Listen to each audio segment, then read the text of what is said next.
माणूस गावाकडून शहरामध्ये येतो खरा, मनासारखी नोकरी मिळतो, मनासारखा पगार मिळतो, मनासारखी संपत्ती निर्माण करतो, सर्व काही मिळतो, आपली तरक्की करतो.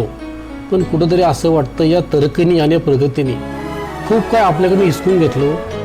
गावाकडली माणसं हिसकून घेतली, गावाकडले मित्र हिसकून घेतले, गावाकडलं बालपण हिसकून घेतलं, गावाकडले सवंगडी हिसकून घेतले. आज नकळतपणे एखाद्या वेळेस जर शून्यात गेलो तर वारुळातनं मुंग्या निघाव्यात तसा विचारांचं काहूर मनामध्ये वाचतं. एक एक आठवणी डोळ्यासमोर येतात. लहानपणी उन्हाळ्याच्या सुट्टीमध्ये मित्रासोबत पोहायला जायचं, मनसोक्त विहिरीमध्ये पोहायचं, वरून उड्या मारायच्या, आनंद घ्यायचा पोहण्याचा.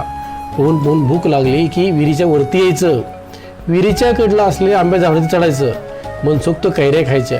कैऱ्या खाऊन पोट भरलं की परत त्या झाडावरती सूरपारंब्या खेळायच्या. सूरपारंब्या खेळून झालं की विटीदांडू खेळायचं. हे बालपण आज एक विस्मृतीमध्ये गेलं.